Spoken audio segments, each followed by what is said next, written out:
శ్రీ శ్రవణం ఛానల్కి చిన్నారులందరికీ శ్రోతలందరికీ కూడాను మరొకసారి స్వాగతం. ఈరోజు మనం సౌందర్యలహరిలో 80వ శ్లోకాన్ని చెప్పుకోబోతున్నాం అనమాట. ఇది అమ్మవారి యొక్క 3 రేఖల గురించి చెప్తున్నాయి. అదేంటో తెలుసుకుందాం మనం. ఇందులో రహస్యం ఏంటో కూడాను మనం తెలుసుకుందాం. ముందుగా సంస్కృత శ్లోకం విందాం. ఆ తర్వాత దాని ప్రతిపదార్థ తాత్పర్యాలు తెలుసుకున్న తర్వాత తెలుగులో పద్యాన్ని విని అప్పుడు వివరణలోకి వెళ్దాం. ముందుగా సంస్కృత శ్లోకం. కుచౌ సత్యస్విత్య తటఘటిత కూర్పాసభిదురౌ కశంతౌ దోర్మూలే కనక కలశాభౌ కలయతా తవ త్రాతుం భంగా దళమితి వలగ్నం తనుభువా త్రిధానద్ధం దేవి త్రివళిలవలి వల్లిభిరివా.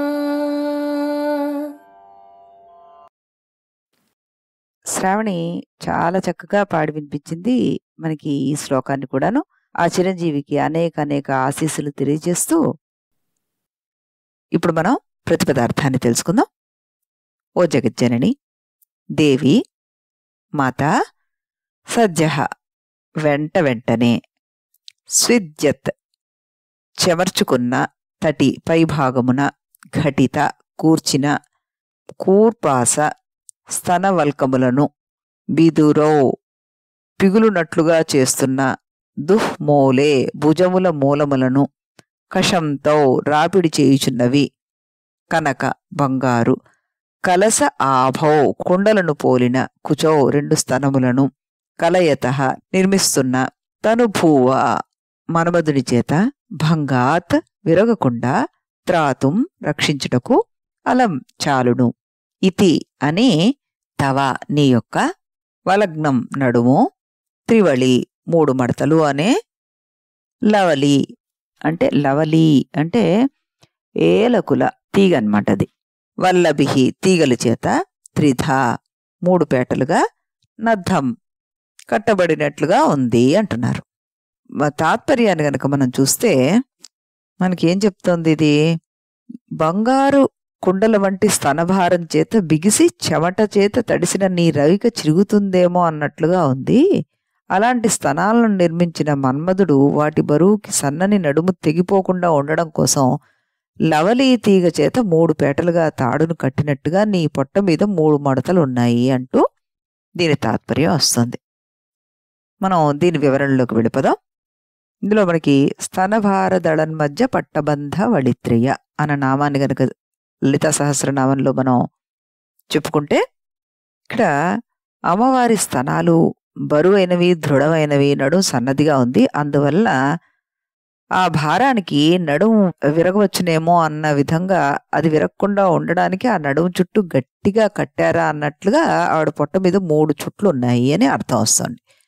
ఇందులో మనం ఎప్పుడు కూడాను సాముద్రిక లక్షణాల ప్రసక్తి తీసుకొస్తుంటాం.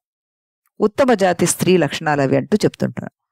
అమ్మవారి కంటే ఉత్తమమైన స్త్రీ మనకి ఈ ప్రపంచంలో ఎవరూ లేరు. మరి ఆ స్త్రీకి ఈ సాముద్రిక లక్షణాలని మనం ఆపాదిస్తే, ఘనస్థనాలు, సన్నని నడుము, వళిత్రయము, ఈ 3 ఉత్తమ స్త్రీ లక్షణాలు. ఇటువంటి వళిత్రయం నడుము దగ్గర, నుదురు మీద, కంఠం మీద కూడాను ఉన్నాయి అనేది ఒక శ్లోకం కూడా మనం చెప్పుకోవడం జరిగింది. లలాటేచ గళే చైవ మధ్యే చాపి వళిత్రయం స్త్రీ పుంసయోరిదం జ్ఞేయం మహాసౌభాగ్య లక్షణం అంటూ ఇది వరకు కూడా మనం ఈ శ్లోకాన్ని చెప్పుకున్నాం.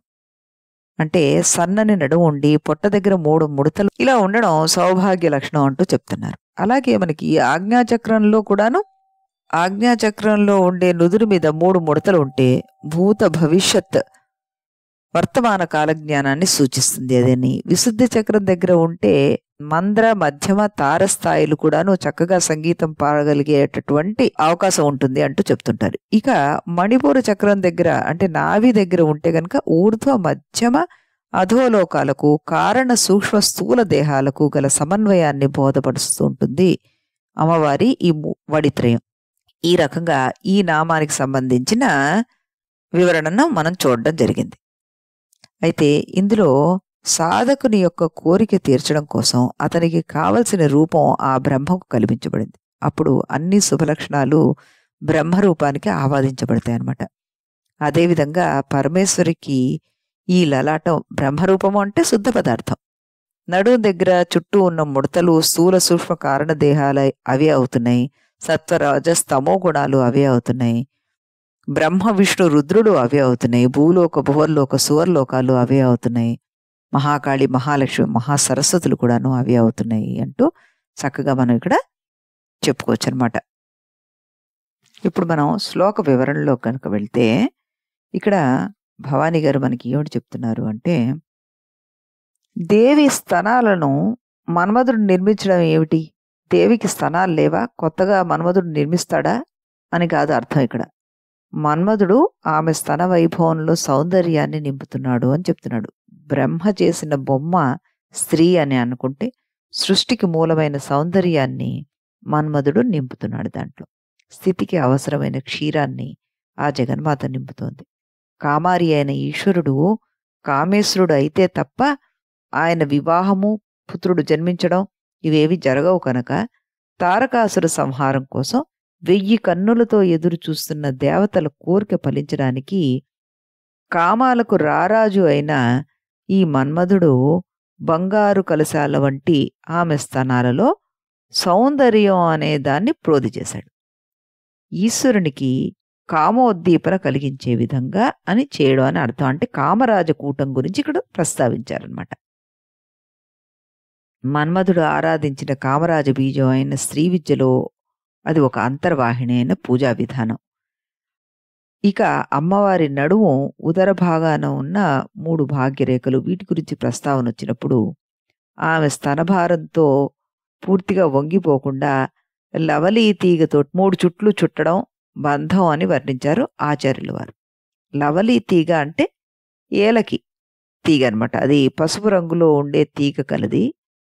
ఇది దృఢంగా ఉంటుంది, సన్నగా ఉంటుంది, తెల్లని పువ్వులతో ఉంటుందన్నమాట. ఆ తల్లి దృఢమైన నడుముకు జయము అవుగాక, తద్వారా సర్వలోకాల భారాన్ని ఆ తల్లి నిలకడగా వహించుగాక, ఆమె పాలిండ్లలో సర్వజీవరాశికి ప్రాణాధారమైన ఆహార సమృద్ధి కలిగి ఉండుగాక అని ఆకాంక్షించారు స్వార్థం ఎరుగని పరమార్థమే పరమార్థముగా గల పరమగురువు శ్రీ ఆదిశంకరుల వారు. ఇదొక్కటే అర్థం చేసుకుంటే చాలు. పరమగురువు అడుగుజాడల్లో ఈ శ్లోక గూఢార్థాలని గ్రహించి చక్కటి అర్థాలను మనం ఇందులోంచి తీసుకోవడం జరుగుతుంది. చూసే దృష్టి ఏ విధంగా ఉండాలి అన్నది కూడాను మనకి శంకర భగవత్పాదుల వారు చాలా చక్కగా ఈ శ్లోకాల్లో అభివర్ణించారు. దానికి విశ్లేషించిన ఈ మహారచయితులందరికీ కూడాను మరొకసారి మనం నమస్కరించుకోవాలి. మామూలుగా చదువుకుంటే అందరికీ ఇందులో ఏమిటి ఇలా రాశారు అనే భావన వస్తుంది. కానీ దాని అంతరార్థం ఇలా చూడాలి అని తెలుసుకోవడమే మన విజ్ఞాన పరిపక్వతకి నాంది అన్నమాట. అందుకే మన దగ్గర చిన్నప్పటి నుంచి కూడాను స్త్రీ, పరాయి స్త్రీని ఏ విధంగా చూడాలి అన్న దృష్టి మన భారత సంస్కృతిలో ఎంతో ఇనుముడించి మన వాళ్ళు చెప్పేశారు. కానీ ఇప్పుడు వస్తున్న ఈ పాశ్చాత్య పోకడల మూలంగా మనం స్త్రీకి ఎటువంటి గౌరవాన్ని ఇస్తున్నామో, ఎంత దౌర్భాగ్య స్థితికి వెళ్ళిపోయింది మన సంస్కృతి అన్నది మనం గమనించుకోవాల్సిన విషయం.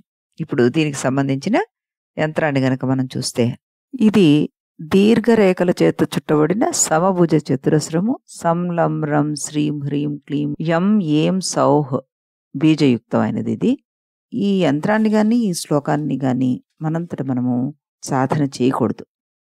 గురుముఖత నేర్చుకోవాల్సిన విద్యలు ఇవన్నీ కూడాను. శ్లోకాన్ని మనం ఎన్నిసార్లు కావాలంటే అన్నిసార్లు చదువుకోవచ్చు. ఈ శ్లోకాన్ని చదివితేట మనకి ఇంద్రజాల విద్యా నైపుణ్యం కలుగుతుందంటారు పెద్దలు. మనం ప్రతి శ్లోకాన్ని ఇంత వివరించి చెప్పుకోవడానికి గల కారణం, దానిలో అంతరార్థం మనం తెలుసుకోవడమే కాదు, మన నెక్స్ట్ జనరేషన్ కూడాను అందించాలి. మన భారతీయ సంస్కృతి యొక్క ఔన్నత్యాన్ని వారందరికీ తెలియచేయాలి అన్నదే ఇక్కడ ఉద్దేశం. మళ్ళీ రేపు ఇదే సమయానికి ఇదే ఛానల్లో కలుద్దాం. అంతవరకు సెలవు.